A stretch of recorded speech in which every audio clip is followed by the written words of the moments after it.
Et on commence tout de suite avec ce festival contre les discriminations, de lutte contre les discriminations. Ça se passera à l'université Paul Valéry de Montpellier. Et avec nous pour nous en parler, Christa, donc vous êtes responsable de l'espace sanitaire et social et vous gérez également la mission égalité de l'université Paul Valéry de Montpellier. Alors de quoi s'agit-il ce festival exactement? En tout cas, c'est le 7e déjà. C'est la 7e édition cette année. On fait ça annuellement. C'est un festival, comme son nom l'indique, qui est censé lutter contre toutes les formes de discrimination. Donc il s'agit de lutter contre le racisme, le sexisme, l'homophobie, la précarité économique, les problématiques nord-sud, etc. De diverses manières, c'est-à-dire sensibiliser les étudiants et la communauté universitaire, que ce soit par le biais du théâtre, des projections de films, de concerts. Quel type de public vous attendez à ce festival ? Principalement des étudiants. Le but, c'est de sensibiliser par les pairs, donc c'est de faire en sorte que des étudiants et des associations étudiantes proposent des projets et montent des projets pour lutter contre les discriminations et pour parler à d'autres étudiants de ces problématiques-là.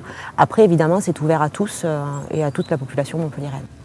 D'accord, donc avec nous au CINAMEL, vous êtes étudiante justement à l'université Paul Valéry et vous êtes présidente de cette association l'ACASE qui promeut les cultures d'Afrique, d'Océanie et des Antilles et l'océan Indien. Et qu'est-ce que vous prévoyez précisément dans le cadre de ce festival ? Donc, étant donné nos champs d'action qui ont un rapport avec ces communautés culturelles, nous avons abordé la thématique des relations entre l'Afrique subsaharienne, l'Afrique du Nord et les Antilles. Et pour ce faire, nous sommes en train de tourner un documentaire où nous interviewons des étudiants et principalement ceux qui ont fait leurs études, par exemple dans le Maghreb, et ils se sont déplacés en France. Donc en France, c'est le point focal de rencontre entre les étudiants des Antilles, d'Afrique du Nord et d'Afrique subsaharienne. Et nous pensons que dans ces rapports-là, il y a un imaginaire collectif baigné de stéréotypes et de lieux communs sur l'Afrique. Donc nous voulons donner à voir ça à travers un documentaire. Donc le 8 avril, à partir de 14 h à la salle Camproux, il y aura un atelier de slam dirigé par une membre de l'ACASE où les étudiants produiront des textes sur les discriminations qu'ils déclameront le soir lors d'un concert. Et par la suite, il y aura la projection et le débat du documentaire qui est fait par l'ACASE.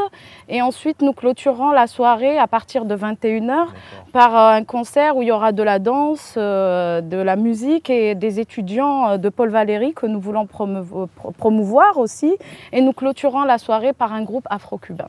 Comment on fait pour faire partie de votre association? Est-ce qu'on doit faire partie de l'université Paul Valéry? Est-ce que... Non, c'est simple, il suffit d'avoir envie de faire partie de l'association, d'une, et de deux, de s'intéresser aux problématiques liées à l'Afrique, aux Antilles et à l'océan Indien. Et de se déplacer à la fac, ça se trouve à la maison des étudiants et ça s'appelle l'ACASE. D'accord. Donc un programme très festif dans le cadre de ce festival, mais on imagine que c'est avant tout faire de la prévention contre différentes formes de discrimination qui ont toujours lieu. Absolument. L'objectif, c'est de se dire comment on peut parler le mieux aux étudiants. On sait qu'ils ont l'habitude d'avoir des cours, qu'ils ont l'habitude d'avoir des conférences, etc.